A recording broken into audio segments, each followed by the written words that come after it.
Of the 15,000 men who went up on the plateau, about 750 were killed, about 4,000 were wounded, and just about everybody had frostbite.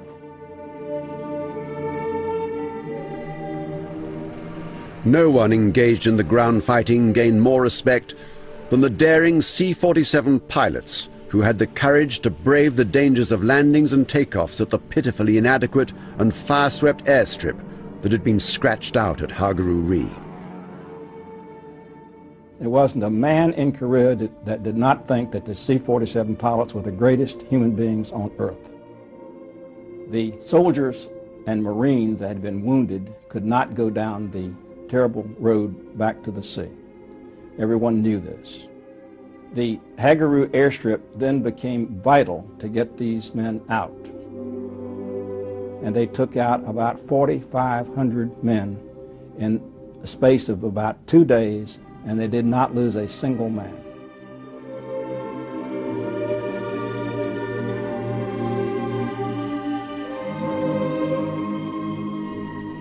With the bulk of their severely wounded safe, the US Marines, commandos and soldiers now blasted their way out of the encircling Chinese. They left Hageru-ri in flames and took off toward the sea. Again, they had to go along the ridges to clear the heights of Chinese firing down.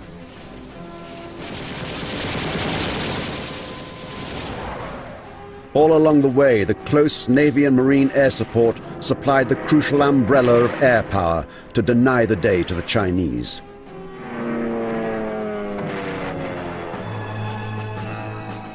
But the pilots' perils went far beyond the ground fire they met from the enemy. Their greatest problems rose from the dangers of flying day and night from ice-shrouded aircraft carriers in wind and storm-tossed seas.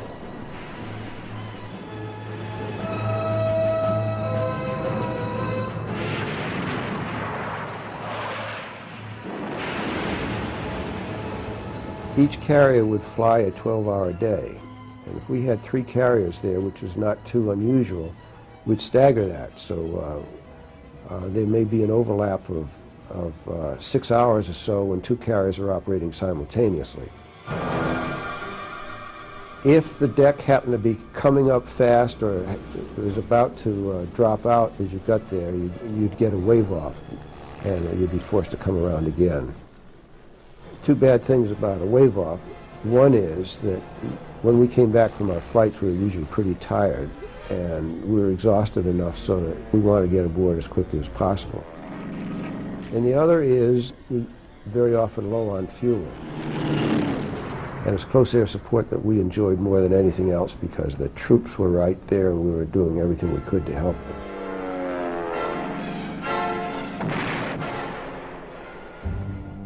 O.P. Smith would never call his backwards movement a retreat.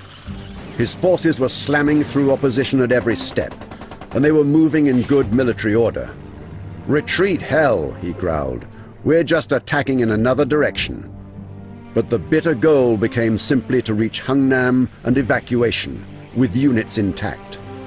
Being driven off a beach in any kind of order was something that had never happened in the history of the US Marine Corps.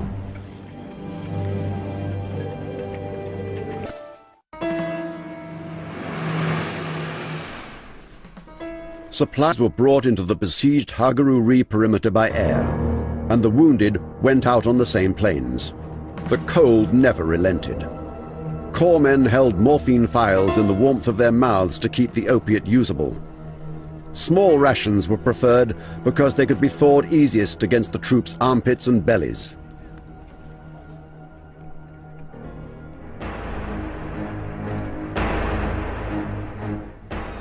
On the 6th of December, 15,000 soldiers, US Marines and commandos, and their 1,500 vehicles began the 11-mile march from Koto-ri to Hungnam. Chesty Puller, the belligerent commander of the 1st Marines, hopped onto a ration box and snarled, "I don't give a good goddamn how many Chinese are between us and Hungnam. There aren't enough in the world to stop a Marine regiment going where it wants to go." The usual brilliant close air support helped to make Puller's boast come true. I remember standing in Hagaruri and watching it strike against this snow-covered hill. My runner was standing next to me, and we could see these bombs exploding, a flash of orange red, and then black mark on the snow. And my runner said, like a giant bird taking a crap.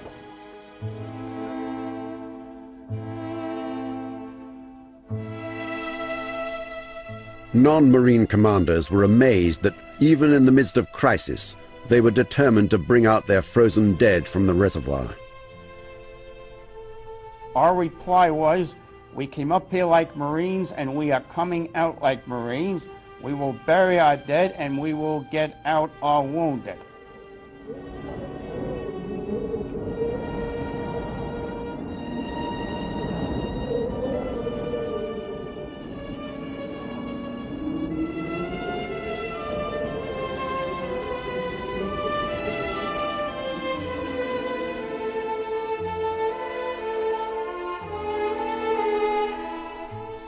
The fight from Kotori to Hungnam was a repeat of what had happened all the way south. Clearing the ridges, clearing the crippled vehicles, clearing the refugees.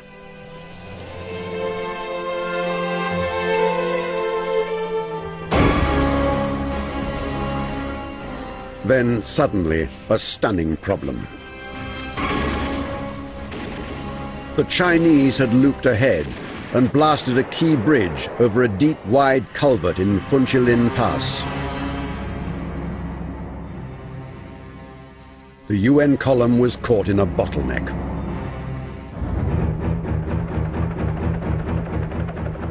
Coolly, Lieutenant Colonel John Partridge, the divisional engineer officer, flew over the gap in a helicopter, making hurried notes on what he needed to provide an emergency bridge.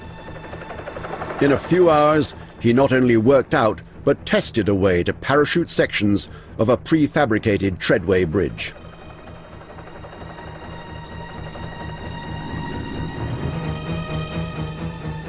Half of the 8 airdropped sections smashed on impact, but Partridge only needed 4 to span the gap.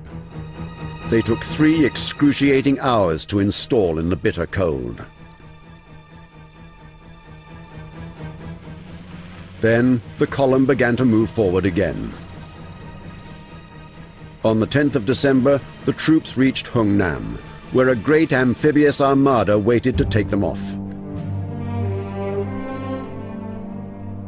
Even with salvation in sight, many senior Marine officers contemplated sheltering under the big guns of the Navy and holding the port through the winter as an abscess to the rear of the enemy lines of communication.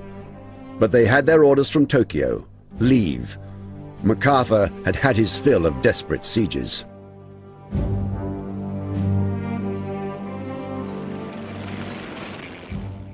All the men of the remaining forces that had seemed trapped in the east were now loaded onto the ships.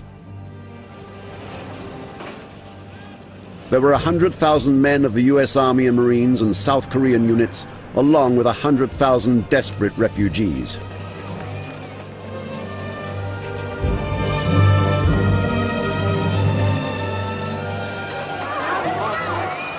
Amid an orgy of civilian looting of the richest supply depot north of Busan, the demolition men did their work.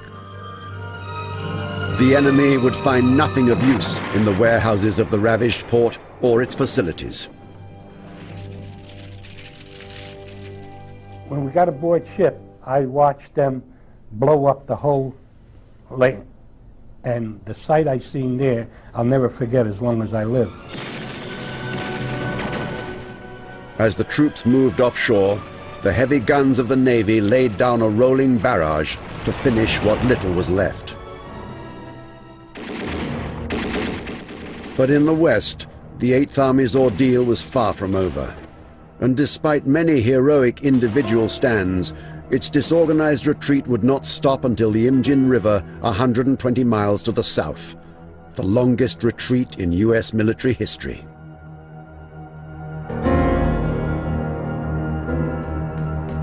The principal difficulty of the Chinese army was to remain in contact with the pursued, who were often pulling out faster than they could be hit.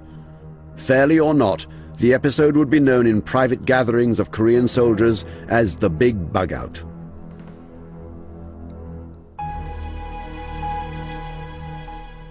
An infuriated colonel raged at the collapse he saw going on around his own hard-fighting unit. He said, "This is a sight that hasn't been seen for hundreds of years. The men of a whole United States Army fleeing from a battlefield, abandoning their wounded, running for their lives."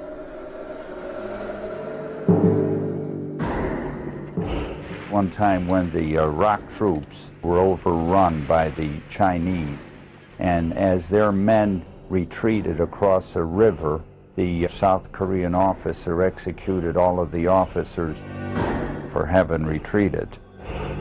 The South Koreans continued to get into the middle of the road, causing the convoy to stop.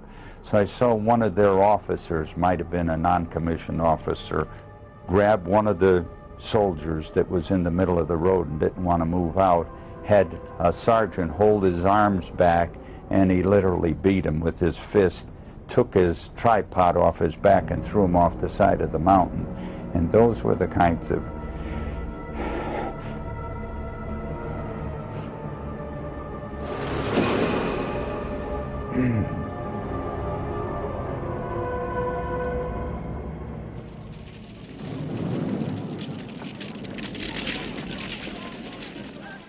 Eighth Army had a scorched earth policy. We burned all the houses, killed all the livestock, destroyed all the foodstuffs.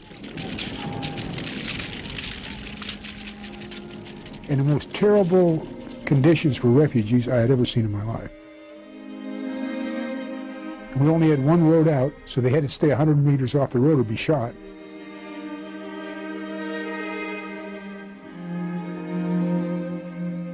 You know, it was just bitter cold.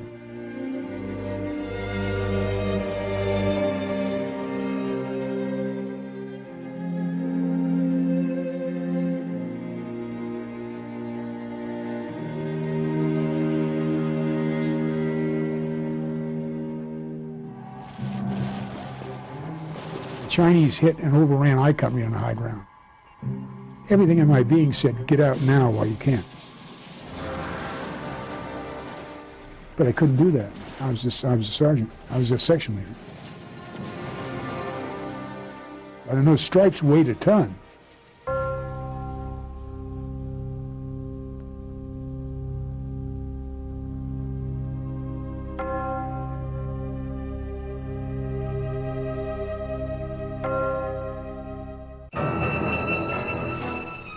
The huge, disjointed retreat of the 8th Army from the Yalu became a rout. More could have been successfully defended. A sergeant wept, shouting, "This isn't the goddamn American Army running away. We ought to be taking up positions." Retreating soldiers couldn't help remembering how the South Korean villages had cheered the drive north. Then the UN troops were heroes and saviors.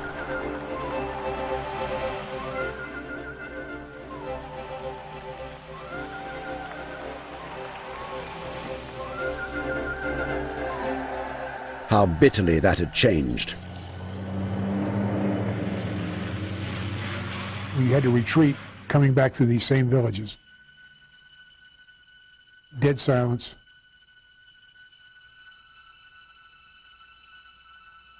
No flags whatsoever.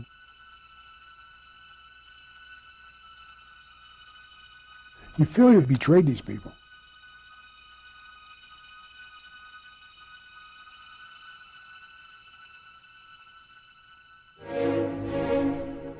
In Washington, the planners fell into a deepening panic about how to explain the collapse. They fed the public the story that the Chinese attack had come on an unimaginable scale. But they knew that the defeats had been inflicted by a lightly armed Third World Army attacking in numbers no greater than their own.